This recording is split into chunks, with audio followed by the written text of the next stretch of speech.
the market structure has shifted and people are clearly still allocating to Bitcoin. There's clearly still a lot of cash on the sidelines. And then you have, I've said this many times, you have rate cuts coming, in my opinion, in the next 3 to 4 months. You have the halving coming, you have the ETF coming, and now this is what's at the forefront of everyone's mind.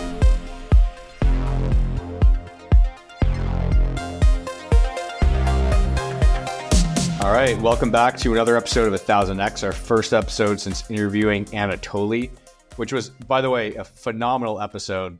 I learned a ton, and I think most of the points that Jonah brought up against Anatoly and Solana and his abuse of the Solana ecosystem, Anatoly did a very good job dispelling all of those horrific lies that Jonah decided to tell. So, I definitely enjoyed it. I think the listeners seem to enjoy it. I don't know, Jonah, what did you think? Yeah, I mean, we got a debrief on that. We didn't really debrief in the previous episode. We spent an hour and a half with Anatoly just learning about Solana. I mean, here's what I learned that kind of changed my mind about that chain. So I had previously thought about crypto as an institutional settlement solution for, like a database for big important trades. And ETH does just fine there. There's a lot of TVL on ETH and everything.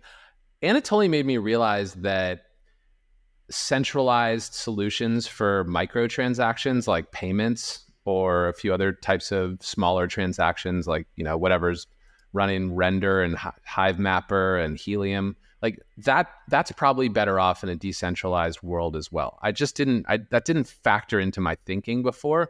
And so why should all of that run on an ETH L2? Like I'm not a maximalist. I don't have any religion when it comes to trading. So I guess I think that he convinced me that Solana is as good as any solution for lower value transactions, which need to be fast and not require tons of gas fees. Less convincing.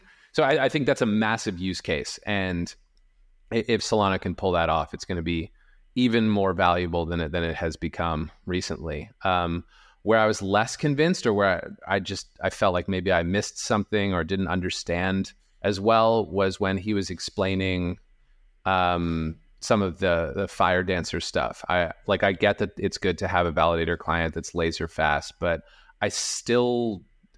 I'm a little bit uncomfortable with the fact that it's developed by one centralized trading company.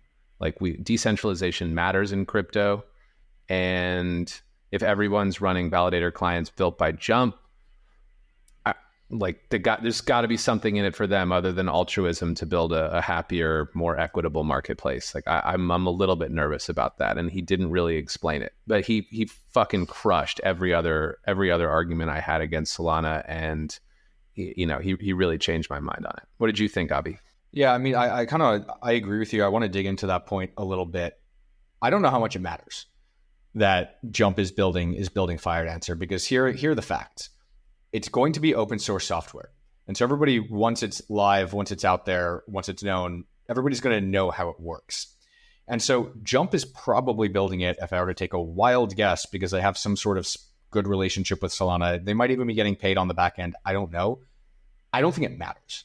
As long as Jump can't co-opt the system because they've built the framework, then it's just a large company contributing to open source software, which happens all the time in Web 2. All the time.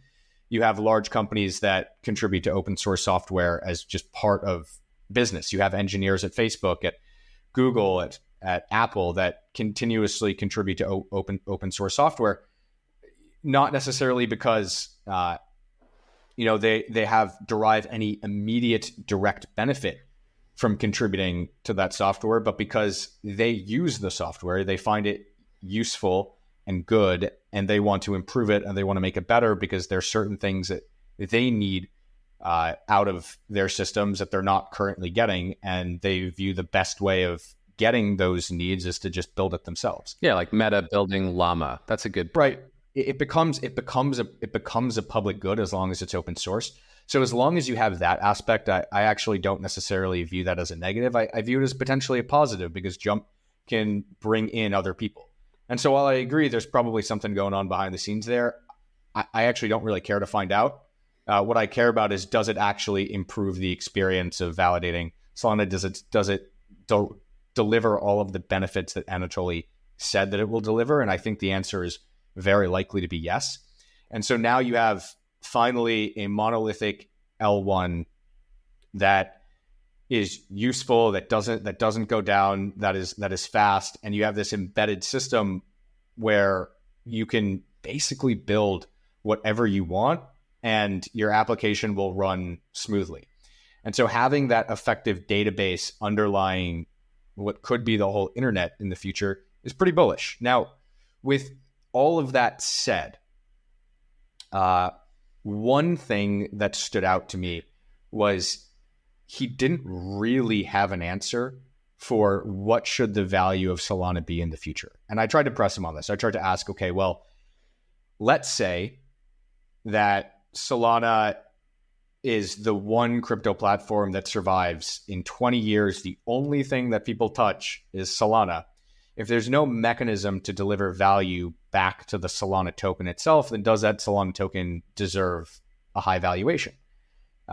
Especially if we keep outpacing innovation on the scalability side. Let's say you moved over every single transaction that could have ever possibly occurred in the world onto Solana, fees might still look quite low. And so, and in fact, they should look low still. And so you might, yes, you have a broader base of transactions that are going through that are delivering revenue. But if scalability outpaces the growth of transactions, then you end up with a token that probably isn't worth much in 10, 15 years. Now, with all that said, we're traders at the end. Like, me and you, we trade, and a lot of people in the market trade. And Solana's been a phenomenal bet since, you first said that it was fucked. and I think that's actually, I see this over and over, especially in bear markets.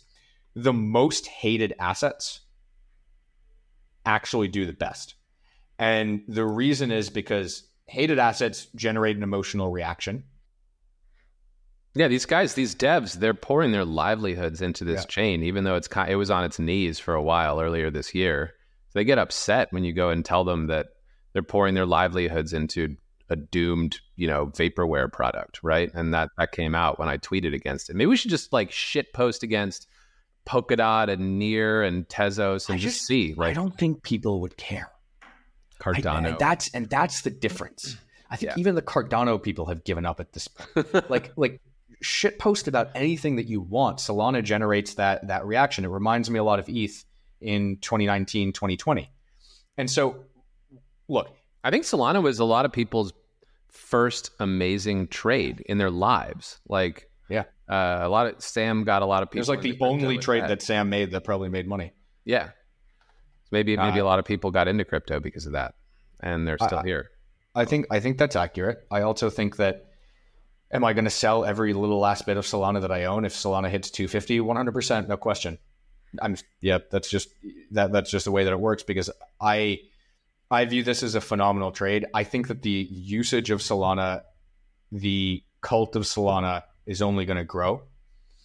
And I think that real interesting applications are going to be built on Solana. But the reality is, at the end of the day, this is crypto.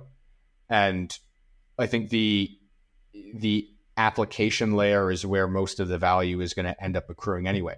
One thing that Anatoly said that actually did stick with me is when you look at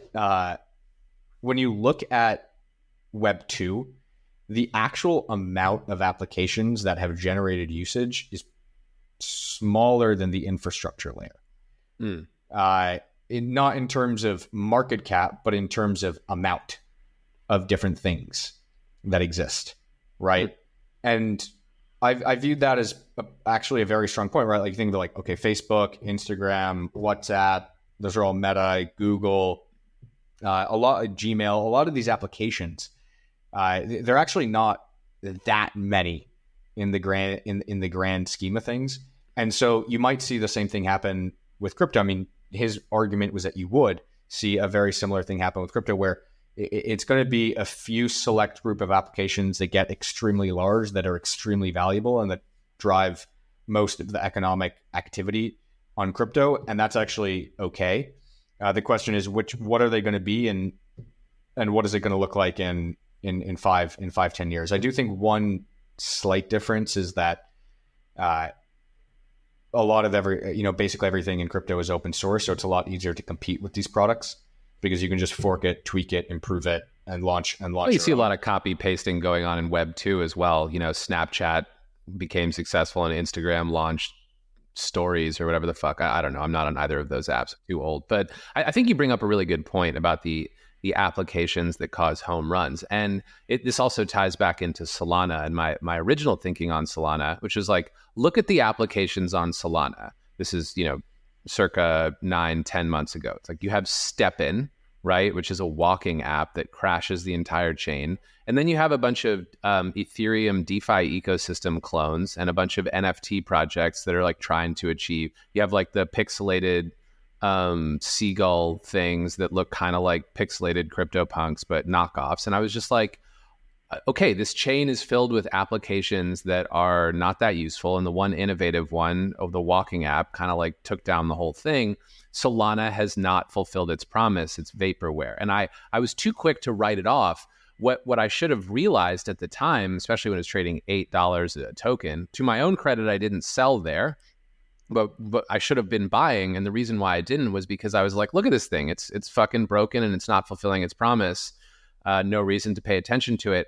Chains, and this is a good lesson for traders out there, like chains can turn it around. Anatoly talked to us last week about how he fixed that flaw that caused StepN to take down the chain.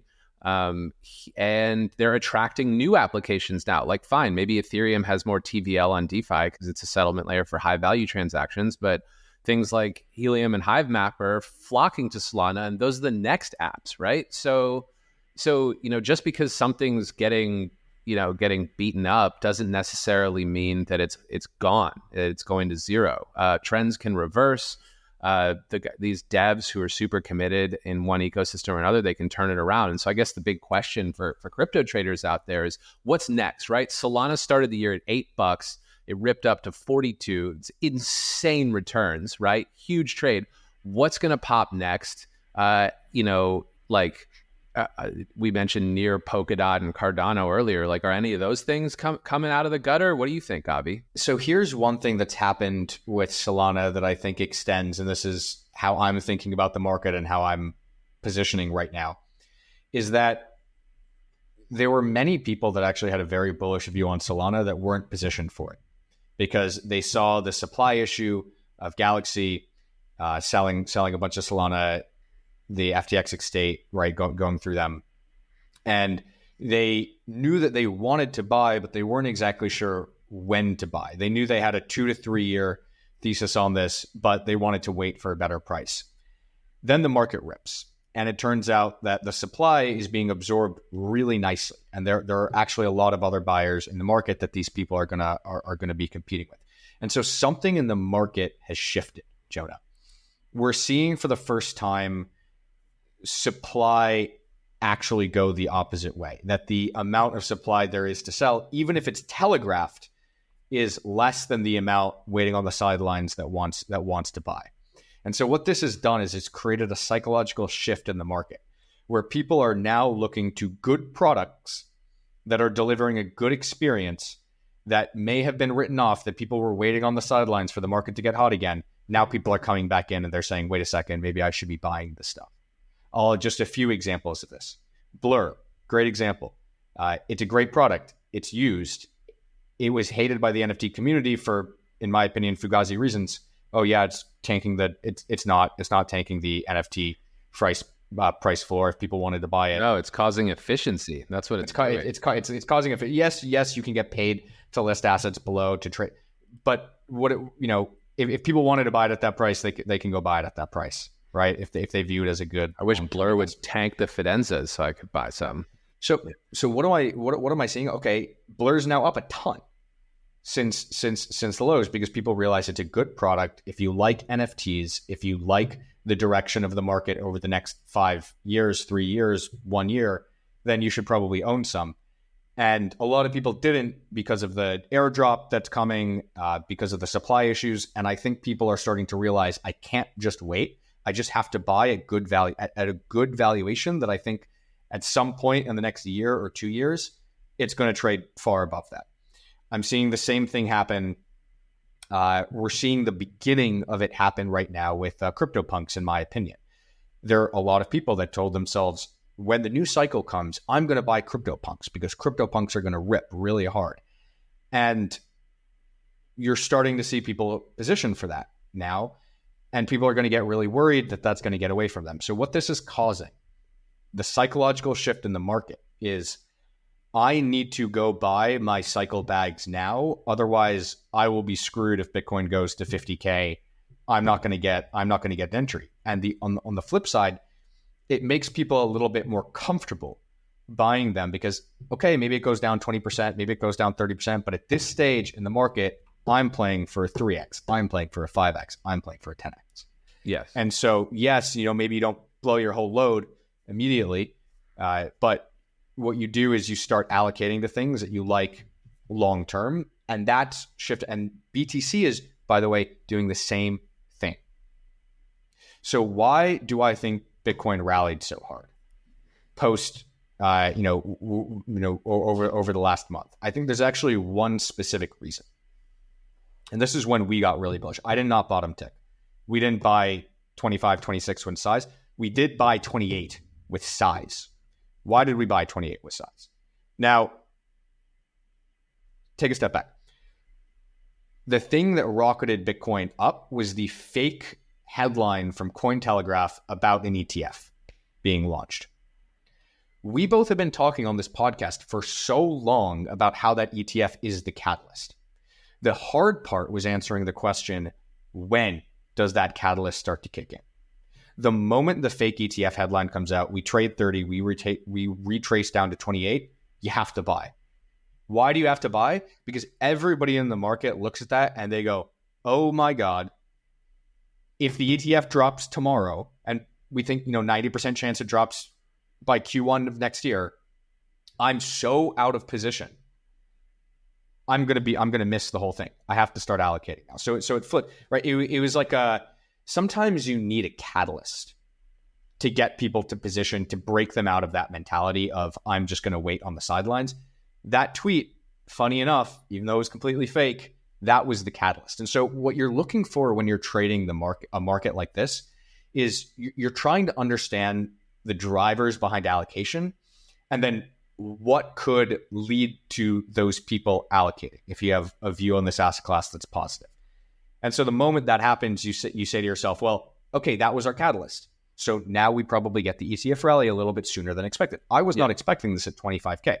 I wasn't expecting it at 26. But the moment at 25K, it was easy to just sit there and say it's going to stay here forever, right? Because there was no catalyst. There was no catalyst. And the way that I always frame things is that with Bitcoin, you have two things that get people to allocate: momentum and value. 25K didn't really feel like value to me. In hindsight, I think I was wrong on that. But you also very much so had momentum to the downside. Once that tweet came out, once BTF, the ETF tweet came out and BTC trades 30, retraces down to 28, you have momentum on your side and you have a catalyst to start allocating. And now we're just in an uptrend. We're trading 35K right now. We keep adding, we're waving it in anytime we get a dip, because we did, take off a bit the first time we hit 35K. So anytime we trade below, it's like, okay, let's wave it in. Why? Because the market structure has shifted and people are clearly still allocating to Bitcoin. There's clearly still a lot of cash on the sidelines. And then you have, I've said this many times, you have rate cuts coming, in my opinion, in the next 3 to 4 months. You have the halving coming, you have the ETF coming.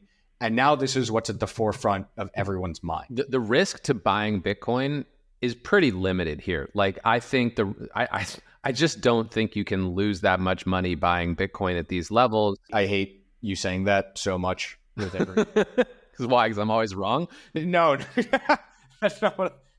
I mean, Here's the setup. Here's the setup. You have, like you said, the halving. I think that interest rates have peaked. I think there's an idiosyncratic, once every 4 years, fundamental catalyst, meaning less supply, less miners selling, can't fight the flows. Then behind all of that, you have an institutional unlock coming. Like, there are plenty of companies out there that just can't touch spot, but can touch an ETF, plenty of people as well.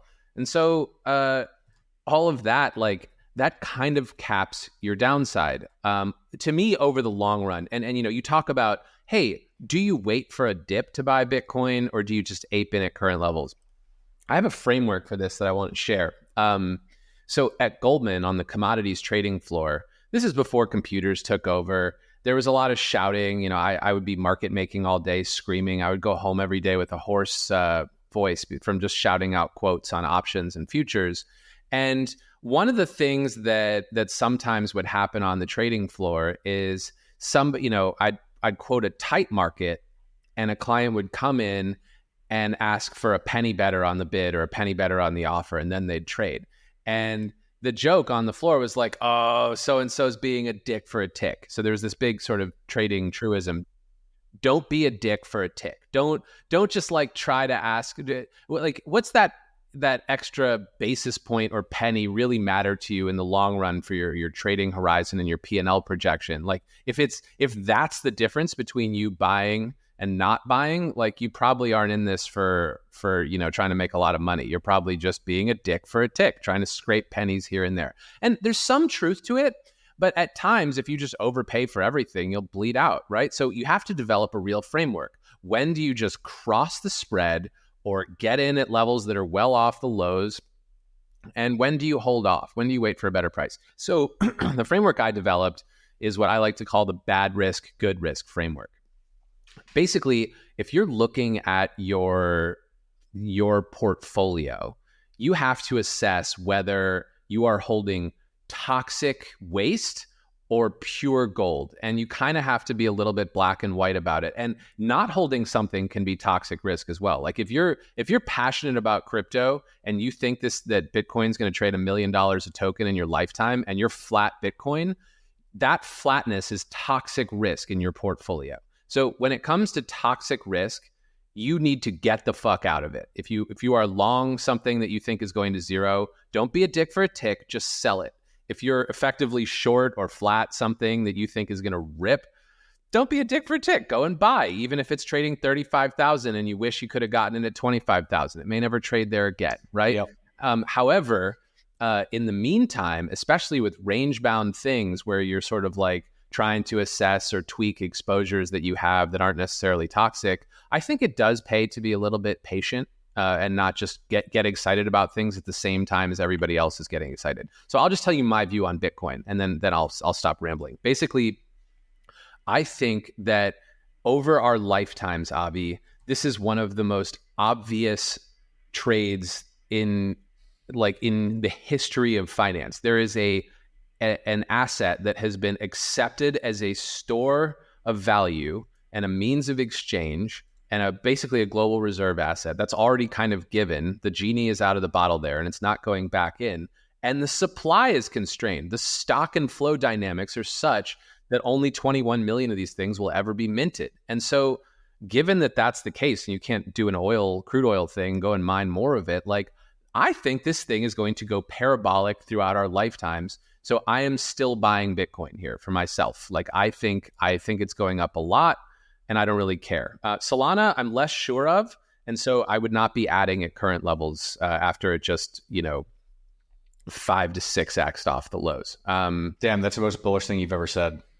Yeah, that's a big statement. I mean, I agree. I maybe I'm a little just more tempered in that I think that we can. I'm not holding this for $1 million bucks a token. I didn't say that's my view, but I mean, it's not crazy. Like, if you said it, you wouldn't be laughed out of a room. Like, people would listen to your opinion and debate you, but it's not like, wow, this guy's full of shit, But even $100,000 a token, right? Peter Thiel has this amazing framework. He was like, in technology, and let's not forget, crypto is tradable technology. It is software. He says people overestimate the probability of a broken thing working and underestimate the probability of a thing that's already working going up. And he's like, that's the arbitrage, right? He's like, Yes. pick like Series C companies and buy them. Yes, they've ripped a lot. They're up 100x from the seed round, but they work. They're proven. They're going to go up a lot more. If something's like struggling along at the seed or Series A level, don't touch it with a 10-foot pole. And so I think now might be a time to lean into the stuff that's actually working in crypto. Solana might be one of those things if you see apps flocking to it. Paul Tudor Jones said something basically the exact same in concept, which is losers average losers and winners average winners. Right. That's a good one. That's, that's why when I look at the market right now, I'm buying the winners. The other thing that I wanted to point out is that right now, the way that the market is trading is kind of nice from a technical perspective. And so if you want to technically trade BTC, just go on Coinalyze, pull up three things. Pull up open interest, pull up CVD on spot instruments, and pull up CVD on futures instruments. And when you see shorting in the market, it's been a really just great short-term trade over and over. So for example, we just did a trade where Bitcoin was heavily shorted. It sold off to 34,600, bought 34,600, and then now I guess it's 35,400. So a portion of that trade will come off. But you just saw so many shorts come in, like 9K BTC worth of shorts come in, and those guys have tended to get squeezed at the bottom of this, what I call like an up accumulation range. And so that's been a really interesting short-term trade that you can take out. That's been happening pretty frequently. I think it's happened 3 times so far. Actually 4 times so far in the last 2 weeks.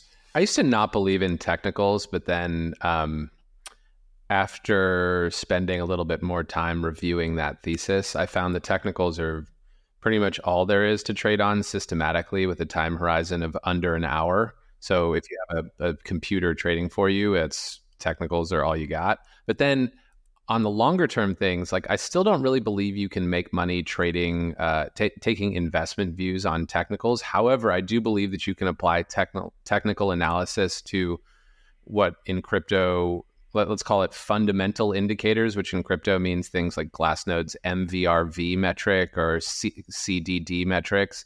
And when those things start to show momentum, then you can use that as an input to trade the underlying asset, which is Bitcoin or ETH, and that actually does work. So I would 100% agree with that. There were some really interesting charts that are coming through recently. You actually are starting to see the stable coins, the decline of stable coins start to level out over the last 2-3 weeks. So I think money's actually coming into the system. And you're seeing froth come back to the altcoin market, which sometimes is bad. But I remember back in 2021, we had extended periods of high funding for a long time. And I wouldn't necessarily call this extended yet, but altcoin, there are a lot of altcoins out there that have had positive funding for 2-3 weeks now and haven't really pulled back. And it's not like egregiously positive funding. It's just reasonably positive, and OI growth is reasonably good. And that actually is an indication that there's, especially because Bitcoin is holding the highs, that's the key, that there actually is new money coming into the system. Because otherwise what you would expect like the danger zone is Bitcoin's trading at 34K and alts are roofing and funding is roofing. What that means is that capital is recycling from Bitcoin to alts. But what you have now is you have Bitcoin at the highs and alts sustaining high funding. And so that's actually not necessarily as dangerous. And I think a lot of people were pointing this out. I saw on CT as a dangerous thing. But it's more dangerous when Bitcoin isn't trading well. When Bitcoin is trading well, you can actually have that dynamic persist, and it's indicative of new money coming in. And so the way that I view this market right now is I'm looking for 40 to 45 in the next month, at which point I probably take my exposure down a ton, rotate into alts that I think are really like prone for a catch up. Hopefully ETH BTC gets nuked at that point still. And you can rotate into ETH for the ETH BTC catch up trade. And then you start filtering down. You can buy things like Optimism, Arbitrum, Lido. And then once you get the ETF approval, you can sort of say goodbye to the trade for the time being. Yeah, I mean, I'm too much of a chicken to rotate out of BTC if it trades 45. Like, I'm adding here. I think that I've been adding for, very slowly, admittedly, but for a long time, since 25. I'm still adding now. And I've been adding via GBTC because I think there's convexity there. And I think that Bitcoin will trade $70,000 a token before the end of Q3 next year. So given that view, I'm too scared to sell any BTC to rotate into anything else because I just think, yeah, sure, there might be more reward in Lido, but there's, I think, so much more risk that it doesn't justify that reward. I'd just rather stick with BTC and keep it chunky. That's okay. You can stay poor. That's fine. Like, I don't, it's and NGMI, or did that die during the last cycle? I'm a trader, man. I look for I love these types of catch up trades. If you can if you can accurately move. I think one thing that's still true is that there are not that many people that are playing the market aggressively right now, and so you're seeing a lot of lag in the market sort of across the board. Like the ETH BTC trade, for example, that was an example of that. Very rarely, even if ETH BTC looks really bad, do you get such a rip from Bitcoin and no move from ETH. And I think it just took people a little bit to acclimate to that, even though theoretically ETH should be the second most watch asset. And so I think you're going to see the same thing downstream. So overall, I think what we can say is that we're extremely bullish on the market. There are a lot of really interesting ways to play this. What I'd advocate is that you just start paying attention to patterns, because pattern matching is going to be really important right now. And there are going to be a lot of really interesting ways to make money as the market heats up, just by noticing how the market reacts and trades to certain scenarios where money flows, and the tokens that are correlated that might be lagging, that you can trade for catch-ups. There's a lot of really interesting stuff to do in the markets right now. Maybe on the next pod, I can detail some of that, exactly how to do it. I think that might be fun for our listeners. Yeah, I mean, I agree. I think I wrote a Twitter thread about how to use Twitter as a trading tool, and this guy responded to it with this is best trolling ever. It was he wrote how to draw an owl. And then the first step is draw 2 circles. And the second step is draw the rest of the fucking owl. And then it's like a beautifully drawn owl. And I kind of think that what you just said, Avi, deserves a bit of trolling. It's like, yeah, you just do some pattern analysis. It'll come. Okay, fine. I'll be more concrete for the listeners out there. Download a series of price data across the top 50 coins that you can trade on perpetual futures. Calculate the rolling correlations on a 30-day time period. Then calculate the z-score of those correlations. And then what you want to do is you actually want to calculate the correlations, predicted correlations of those. Then take all the assets and compare the prices against each other, and then find divergences in those correlations. So for example, this historically has been correlated at 30, but over the last 1 day, over the last 3 days, they've actually diverged significantly in price, and the correlation is much lower than you would expect. One could totally outperform the other, and then bet on the ones with the highest divergences. But like play the catch up. So let's say that Aave and Compound have a very high price correlation historically, and then they diverge because Aave rips and compound lags. Then you're supposed to buy compound or sell Aave or do both, like play the pair trade. Um, that kind of thing. Exactly. Okay, that's Exactly. smart. So there's something concrete. So it's not just draw the rest of the fucking owl. You can go do that very simply. No, I love it. What else? What other fun things can you do in this market environment? You could just buy Bitcoin and wait. I think you could buy CryptoPunks. I'm getting bullish. I think that, if you look on the block, they have a great NFT volume tracker. NFTs are just like ultra levered crypto.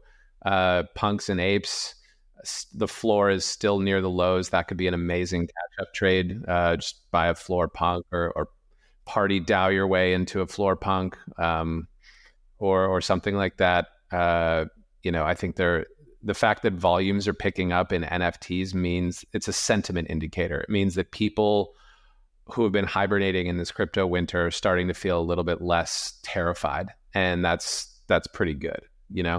I don't usually like looking at the fear and greed indicator that gets published occasionally, because I think it's either like max panic or max greed. Like it doesn't give you longer term signals, so I don't use it. But I think NFT volumes, that's a real one to pay attention to, and we are picking up off some pretty drastic lows. It's getting interesting quickly there.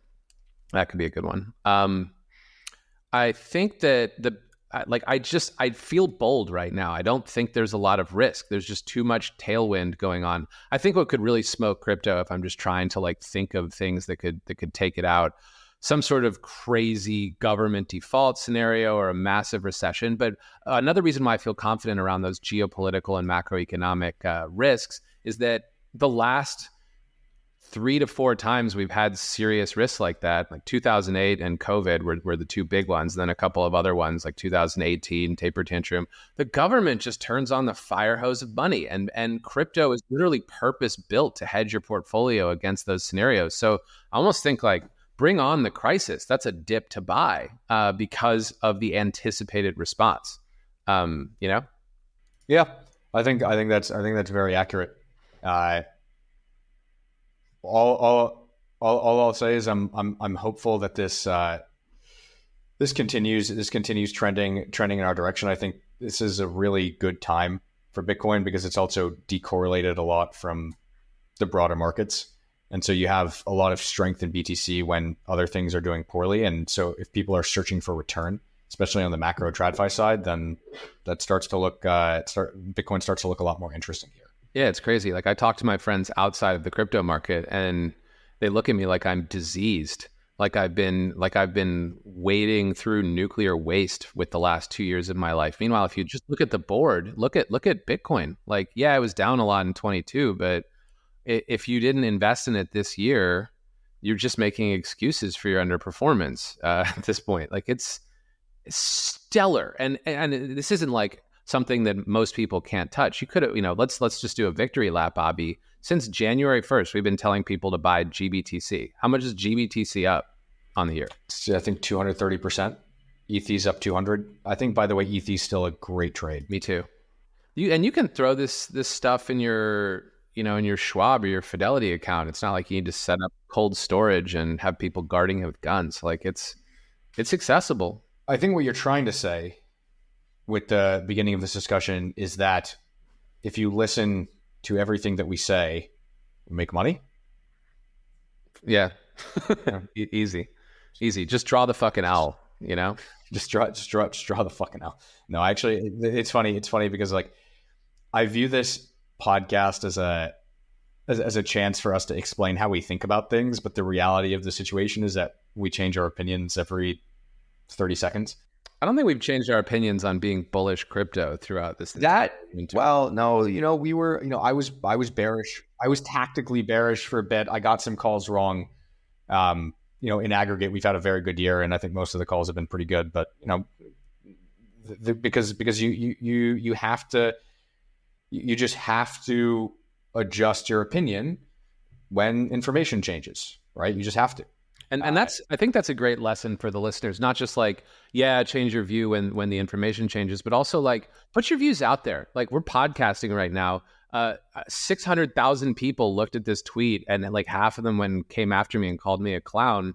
That's good, because then I learned something, right? Like if you aren't putting your opinions out there on the table and just laying it all out in the open on a podcast or on Twitter, you're never going to solicit any feedback. You're just going to live in your echo chamber. You're going to miss stuff and get stuff wrong. That's what trading floors used to be so good for, when they were just sort of like open outcry places. You were just constantly absorbing information and debating things. And now a lot of that is migrated online. It's on Twitter, X or whatever. It's on Spotify. It's here at 1000X. So we're just, if you think that we're wrong, or you think we're missing something, or you think the GBTC discount's going to widen to 90%, like hit us up. We'll respond. Let's talk. Like, let's figure this out together. Maybe we should be rotating out of GBTC and into spot. Maybe we should just be selling it outright and waiting for a dip to buy. Maybe we should be like adding, not being a dick for a tick, because this thing's going to double or more. We want to talk about this stuff. Talking is how you adapt and improve your process as a trader. I agree. So I think that's a good note to end on, Jonah, with this little nugget of knowledge that you've given to everybody. As always, I love chatting with you. Likewise. This has been a fun pod. It's great. We'll have to find somebody even crazier than Anatoly to come on to give us to give us a schooling next time. Maybe this time I'll do the drunk tweet.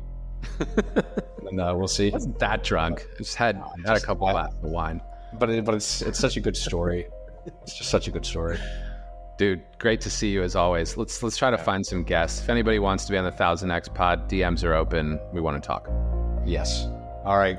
Take care, everyone. Later. Till next time.